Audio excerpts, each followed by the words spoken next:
Ça fait très longtemps que j'ai pas posté une vidéo où je parle en français. C'est trop bizarre. C'est extrêmement bizarre. J'ai pris l'habitude de me filmer et de parler en anglais parce que c'est plus simple en fait. C'est comme porter un masque social où je me mets face à la caméra et je me mets à parler anglais et c'est trop facile parce que c'est pas vraiment moi. Enfin si, c'est moi, mais c'est un peu un personnage que j'ai créé de moi qui a confiance en moi et qui est là et... Voilà, bref. J'ai décidé de créer une deuxième chaîne YouTube où je parle en français parce que ça m'a été réclamé par des personnes qui me suivent francophones et qui ne comprennent pas l'anglais du tout. Et je me suis dit, bah allez, go. Là, je sais pas, j'ai du temps, j'ai de l'énergie. Allons-y, créons une chaîne YouTube. Faisons le truc le plus vulnérable possible et créons une chaîne YouTube en français pour parler de mon travail. Alors, qui suis-je? Bonjour, je m'appelle Ariane et je suis illustratrice. Je suis du coup... je suis de nationalité française et contrairement à ce que des gens peuvent croire quand ils ne me connaissent pas, parce que je parle couramment anglais, voilà. Mais oui, et je vis dans cet appartement. Bienvenue dans mon studio, ce que j'appelle mon studio, mais qui est en fait un appartement studio dans lequel j'ai un tout petit bureau. Un tout petit bureau minuscule sur lequel je fais mon travail d'illustratrice, voilà. Je dessine principalement énormément. Alors j'ai créé une chaîne YouTube il y a 1 an et demi maintenant, et j'ai créé ma micro-entreprise il y a 9 mois. 10 mois maintenant? Non, 11 mois bientôt? Non, attends. J'ai créé ma micro-entreprise en janvier 2025 et voilà, je me suis lancée dans l'auto-entrepreneuriat. Que dire? Que dire? Cette première année a été un peu lente. J'ai un taf alimentaire encore et toujours, et j'aimerais tellement pouvoir quitter ce taf alimentaire. Pour l'instant, c'est pas encore prévu. Parce que j'ai déjà fait ça en fait. J'ai déjà eu une micro-entreprise à l'époque où ça s'appelait une auto-entreprise. En 2020, j'avais tout plaqué, j'avais quitté mon taf et j'avais dit YOLO, il y en a rien à foutre, j'en ai marre, je quitte mon taf et je me lance dans la vie d'artiste. C'était une fatale erreur, car j'avais aucune idée en fait de comment gérer une micro-entreprise. Je savais dessiner en fait, c'est très bien, je veux dire c'est un bon début quand on veut être artiste, mais en fait quand on a une auto-entreprise, une micro-entreprise, c'est beaucoup plus important de savoir comment gérer un business, faire du marketing, faire de la gestion, voilà, que de savoir dessiner en fait. Bon, savoir dessiner c'est tout de même pas mal, hein. Mais fatale erreur, donc je me suis rétamée mais grave, et du coup j'ai dû clôturer ma micro-entreprise. Et j'ai décidé de la réouvrir enfin en janvier 2025 avec plus de billes. Oh mon dieu, c'est cringe. C'est tellement cringe. Avec plus de billes pour savoir comment gérer du coup déjà au moins le côté marketing. Et là du coup je suis en train de me former au business. Je me forme au business de l'entreprise grâce à une formation qui s'appelle The Good Ship Illustration. C'est un collectif en fait d'artistes, de 3 illustratrices anglaises, Katie Chappell et les 2 autres, je sais même plus comment elles s'appellent en fait parce que je les connaissais pas avant. Je mettrai leur nom là si ça vous intéresse. C'est des cours qui sont en anglais du coup, mais c'est un cours de business qui est géré par 3 illustratrices qui du coup elles ont carrément des bagages dans le domaine de l'illustration et qui apprennent aussi à gérer le côté chercher du travail. Parce qu'en fait cette année, du coup, j'ai créé ma chaîne YouTube un peu pour avoir de la visibilité, en fait, pour me forcer à dessiner et à me mettre dans l'habitude, voilà, pour me donner confiance, en fait, dans la création de cette nouvelle micro-entreprise et aussi me trouver un peu une audience de gens, de futurs potentiels clients aussi, clientes. Et du coup, en janvier 2025, j'ai eu ma première commande, donc du coup, j'ai décidé de créer ma micro-entreprise pour pouvoir répondre à cette commande. Et en fait, je me suis rendu compte que je me suis beaucoup auto-formée au marketing, donc à l'utilisation des réseaux sociaux, comment patati patata, mais en fait, je me suis pas vraiment formée à comment trouver du travail, enfin le côté vraiment business, en fait, comment aller trouver du travail, le côté comment gérer l'administratif autour de l'auto-entreprise, ça, je m'y suis un peu moins formée. Et du coup, j'ai décidé de trouver comment trouver du travail et aussi comment en chercher différemment, donc voilà. Et qu'est-ce que je fais ici en fait? Je raconte ma life, mais qu'est-ce que je fais ici? Pourquoi cette chaîne YouTube? Je sais pas. Alors déjà, ma chaîne YouTube anglophone stagne grave en ce moment, mais genre grave grave. Et je sais pas, je me suis dit peut-être que par curiosité, maintenant que j'ai un peu plus de compréhension de comment fonctionne YouTube, maintenant que je suis un peu plus à l'aise aussi avec le fait de dire qu'en fait je suis pas juste quelqu'un qui dessine dans ses carnets, mais qu'en fait je suis illustratrice, donc c'est mon métier. Bah pourquoi pas retenter depuis le début pour voir si ça marche différemment aussi avec une audience francophone. Peut-être qu'en fait le secret de mon succès c'est d'assumer que je ne suis pas cette personne ultra cool qui parle grave des langues et tout, que en fait je suis juste un pauvre pélo dans sa maison en France, dans le vieux Beaujolais qui a envie de qui a envie de gagner son pain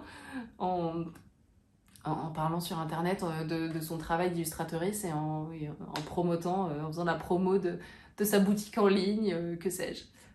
J'ai une boutique en ligne, du coup si ça vous intéresse c'est le moment de faire une minute auto-promo. Si ça vous intéresse, j'ai une boutique en ligne sur laquelle en ce moment j'ai des méga soldes parce que j'aimerais faire du vide. Comme j'ai un appartement tout petit, je peux pas garder beaucoup de stock et j'ai créé ma première collection l'année dernière d'illustration qui était une collection d'illustrations de nains de jardin qui était, si je peux me permettre, assez mignon. Et en même temps, maintenant je les regarde avec un regard, je me dis ah, ça fait moins d'un an que je les ai créés, mais j'ai déjà changé pas mal et j'aimerais bien faire du vide, créer une nouvelle collection. Voilà, ça prend du temps et ça me demande des sous et de l'espace. Et du coup, pour créer à la fois des sous et de l'espace, bah magie, je peux vendre mes dessins. Et du coup, je les vends et j'ai des grosses promos dessus. Donc si jamais vous vouliez faire des cadeaux de Noël à des gens que vous aimez et qui aiment les choses mignonnes, vous pouvez aller visiter ma boutique. Et j'ai aussi un Patreon qui est tout en anglais, mais sur lequel vous pouvez vous abonner. Il y a notamment un tiers payant qui est un tiers payant. Le tiers payant, oui. Il y a notamment, je fais des anglicismes du coup, je suis désolée. Hein. Il y a un niveau payant qui est un niveau de courrier. Il est à 15 $ par mois, ça fait moins de 15 € par mois normalement. Et vous pouvez recevoir tous les mois dans votre boîte aux lettres une petite carte et un petit autocollant. Et avec un petit mot doux de ma part, ce mois-ci, au mois de novembre, c'est une illustration hyper mimes qui vient de... hyper mimes, oui, je m'envoie des fleurs. Qui vient de mon challenge d'octobre de Peachtober auquel j'ai participé ce mois-ci, cette année. Que j'insérerai ici, comme ça vous pourrez la voir. Je suis très gênée, donc je parle pas tout à fait comme je parle d'habitude et c'est un peu cringe. Je me dis, si mes sœurs regardent ça, je sais très bien qu'il y en a une des deux qui est susceptible de le regarder et de cringer tellement fort qu'après elle me dira ah non mais c'était trop gênant, on dirait pas toi quand tu parles. Voilà, bref. Désolée, peut-être qu'avec le temps, à force de faire ça, je prendrai plus confiance et j'arrêterai de cringer sur moi-même. Mais là, je me sens qui transpire, là, je sens que je cringe. Voilà. Des infos sur moi, que vous dire? J'aime tricoter, voilà, ça c'est le deuxième pull que j'ai tricoté de ma vie et j'en suis très fière. C'est un peu toute ma personnalité maintenant, ce pull. Aussi, j'ai des chaussettes de la chenille qui fait des trous. Je pense pas que j'arrive à les montrer parce que je pense pas être assez souple. Non, j'arriverai pas. Quoi d'autre? Je fais du violon. Voilà. C'est trop gênant. C'est trop gênant. En fait, j'ai l'impression d'avoir déjà fait ça, où je parle de moi, où je dis oui, moi. Et je le fais en anglais, et c'est beaucoup plus stylé en anglais quand je dis oui. Je suis français, en anglais ça passe trop bien. Que vous dire, je suis non-binaire, donc mon pronom c'est Yel, et c'est aussi une des raisons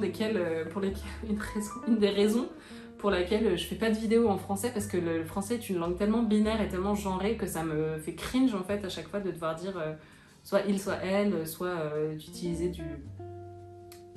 en fait, de devoir me poser la question de est-ce qu'il y a des gens qui vont voir cette vidéo en français et qui vont du coup comprendre que en fait je suis une personne un peu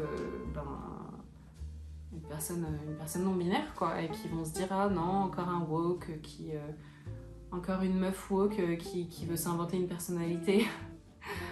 Et ça me rend un peu triste de dire ça, et du coup je casse l'ambiance de ma propre vidéo, mais ouais, ça me rend un peu triste de me dire que peut-être si des personnes francophones m'entendent parler de manière non genrée, bah ces personnes-là peut-être vont me juger ou vont me stigmatiser et j'en ai pas trop envie. Mais bon bah surprise, je lance la bombe, je vous le dis direct, en fait je suis non-binaire et du coup mon pronom c'est pas elle mais c'est Yel. Et si vous n'êtes pas à l'aise avec, vous pouvez me genrer au masculin, ça me dérange pas trop, je m'en fous en fait. Mais vous pouvez aussi me mégenrer si ça vous chante, mais sachez que j'apprécierai pas. et, et quoi d'autre? Quoi d'autre? Mon rêve dans la vie, c'est d'écrire un livre pour enfants, ou 2 ou 1000, et j'en ai créé un du coup pour le challenge de Pitchtober cette année. Cette année, j'ai décidé de participer à ce challenge qui est à la base un challenge de dessin quotidien durant lequel on doit créer une illustration par jour pendant tout le mois d'octobre et qui est mené par Shan Dantes qui s'appelle Furry Little Peach en anglais. Sur Insta, c'est son nom, et en fait elle a créé sa propre liste qui est un peu comme la liste de Inktober mais c'est pas les mêmes mots. Et du coup, son challenge a différents mots qui sont plus sur le thème de la littérature jeunesse, et comme je fais de l'illustration jeunesse principalement, ça m'intéresse. Et j'ai décidé cette année, comme j'ai un taf alimentaire et que j'aurais jamais, enfin je savais que j'aurais jamais ni l'énergie ni le temps de faire une illustration par jour sans faire un méga burn-out à la fin du mois d'octobre. Et une de mes résolutions du mois de janvier en 2025, c'était de ne pas faire de burn-out cette année, ce qui est quelque chose que je fais très souvent habituellement. Très souvent, enfin non, que j'ai fait plusieurs fois dans ma vie, disons, et je suis... voilà. Et donc j'ai décidé d'écrire une histoire et d'en profiter pour écrire mon premier livre pour enfants, et d'écrire une histoire et de l'illustrer, quoi. Et c'était... je sais pas, j'ai l'impression de parler comme d'autres personnes. J'ai l'impression que je ne sais pas parler français. J'ai l'impression de parler, genre j'ai l'impression d'imiter Marie Boiseau. Je sais pas pourquoi. Parce que Marie Boiseau est une icône de YouTube. J'ai l'impression d'être un mélange là dans ma tête de Marie Boiseau et de Pépin de Lune. Et je me sens trop con. Comme si je savais pas parler, quoi. C'est incroyable. Bref, passons. Et j'ai créé, du coup, écrit et illustré une histoire. Et j'ai groupé les mots de la liste par 3 ou 4 à chaque fois.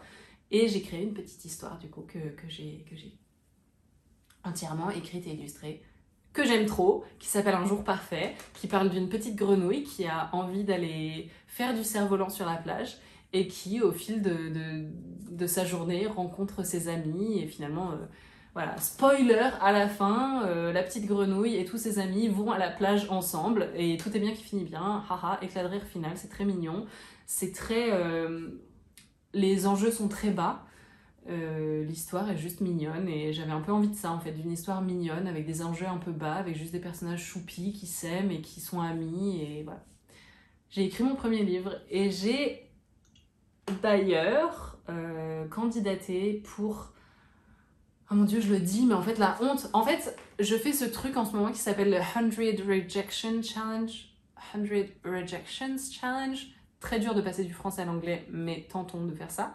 Qui est le challenge des 100 rejets, 100 comme CENT, comme le chiffre, le nombre 100. Et c'est un challenge, je crois, qui a peut-être été créé par Katie Chappell, qui est la meuf qui fait le Good Sheep Illustration, dont je parlais un peu plus tôt dans la vidéo. Et du coup, qui est un challenge où le but, c'est de se prendre des gros rejets dans la tronche au moins 100 fois. Et du coup, je me suis dit, bah, pourquoi pas postuler pour, pour l'expo des artistes, des illustratrices au Festival de livres pour enfants de Bologne, en Italie. Et il s'avère que la deadline était genre moins de 24 heures après quand je me suis rendu compte de l'existence même de ce challenge, de ce concours. Et du coup, j'ai décidé de postuler avec mes illustrations de Pitchtober. Donc voilà, croisez les doigts pour moi. Je sais que vous ne me connaissez ni d'Ève ni d'Adam, mais croisez les doigts pour moi, s'il vous plaît. Et voyons ce qui va se passer. Et je pense que c'est plutôt bien là comme début de vidéo sur internet. J'ai peut-être pas besoin de vous en dire beaucoup plus en fait. On se connaît. Ah, peut-être que vous me connaissez en anglais. Peut-être que ça vous fera plaisir de m'entendre parler en français. Voilà. Dites-moi dans les commentaires si vous aussi vous venez du milieu de l'illustration, si vous me connaissez via mon Instagram ou via ma chaîne YouTube en anglais, vous vous êtes dit ah tiens ce serait rigolo d'entendre Ariane parler français. Qui êtes-vous? Devenons amis s'il vous plaît, et voilà, si vous êtes comme moi, jeune bébé illustrateur, j'aime pas trop dire ça, enfin si en fait avant j'aimais trop dire ça et depuis quelques temps j'aime moins, je trouve que ça diminue. Et c'est pas vrai, je suis pas un bébé en fait, je vais avoir 30 ans cette année, je veux dire je suis presque un adulte quoi. Ouais. Peut-être que si toi aussi t'es illustratrice, peut-être, ou illustrateur ou illustratrice, peut-être qu'on pourra avancer ensemble dans notre business.